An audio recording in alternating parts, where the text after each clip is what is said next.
everyone.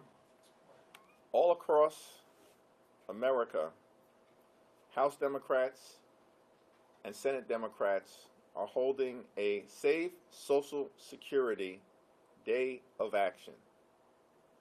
Why?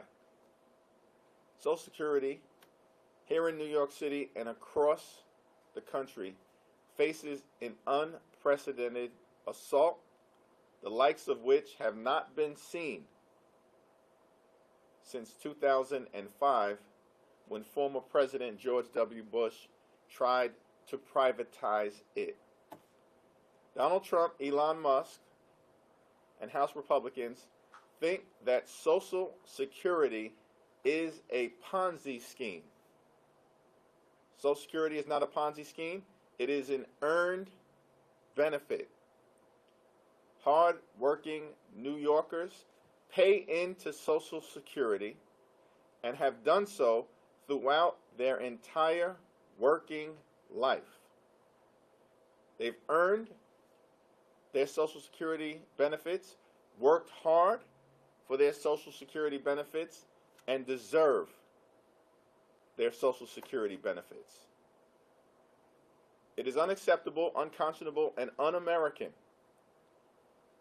that Donald Trump, Elon Musk, and House Republicans are dismantling and closing Social Security offices, jacking up wait times, and preventing hardworking Americans from securing their benefits. Our Save Social Security Day of Action will take place throughout America to raise awareness of the unprecedented assault against Social Security here in New York City and throughout the country, and to make clear that we are going to do everything possible to protect Social Security and strengthen Social Security so that the American people receive the earned benefit that they deserve. Questions?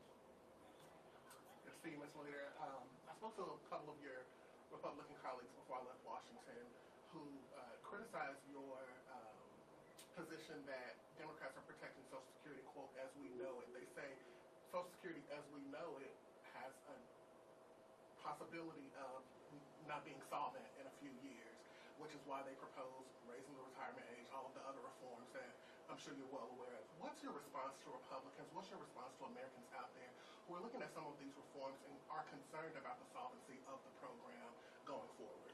Social Security is an incredibly solvent program right now. The Social Security Trust Fund has approximately $2.7 trillion. Social Security is under threat because of Republican attacks against it. Republicans believe that Social Security is a Ponzi scheme. It's not a Ponzi scheme. Project 2025 is a Ponzi scheme.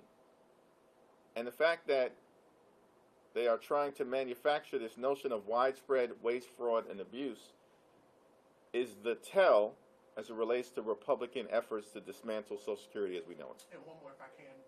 There's reports that when you guys get back to Washington, that the Trump administration is going to send congressional Republicans a rescission package, foreign aid, NPR, public broadcasting. What's your response to those reports, and have Democrats had that discussion internally about how you all will respond to a potential rescissions package from the Trump administration? We have not seen the rescission package or had the opportunity to have an engaged House Democratic Caucus conversation about it. We will have a House Democratic Caucus meeting virtually at some point within the next week or so, and a discussion on the rescission package will feature prominently in our meeting. I appreciate it. All right, thank you. Just to be clear, are you concerned that Social Security is going to be privatized, even though they've said that they won't do that? What is your concern? There's no reason to trust Donald Trump, Elon Musk, or House Republicans as it relates to Social Security. If they believe that Social Security is a Ponzi scheme, then it is at risk of potentially being privatized. At the end of the day, Social Security offices throughout New York State are being closed.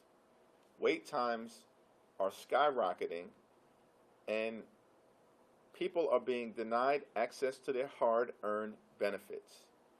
The Republican playbook has often been to demonize something in order to downsize something and ultimately try to privatize that very thing. We see that process unfolding before our eyes. Republicans are demonizing Social Security by calling it a Ponzi scheme. They are downsizing the ability of the Social Security Administration to provide earned benefits to New Yorkers and the American people, which leads to the ultimate conclusion that they may be trying to privatize it because that has been on their agenda in the past. Hey everyone. If you Yeah. want me to switching gears on topics for a Sure. second, I just wanted to talk about the person who was deported from Maryland to El Salvador. I know that you've spoken about steps that you might be taking. I know that some lawmakers say that they might travel down there. What steps are you planning to take? Do you have any comments on it? The White Wing speak out later today. What comments do you have? I support the efforts and leadership of Senator Chris Van Hollen, who is trying to meet with the president of El Salvador while he is here in the country. President should accept that meeting request and have a real discussion as to when Mr. Abrego Garcia is going to be returned to his family in the United States of America. The Supreme Court has made clear that Mr. Abrego Garcia should not have been deported. In fact, the Trump administration has acknowledged that fact. And so they need to comply with the Supreme Court's directive, or the Supreme Court needs to enforce its order aggressively, which should include contempt. One more on Social Security, if I can, this week. What's your position on eliminating taxes on Social Security benefits?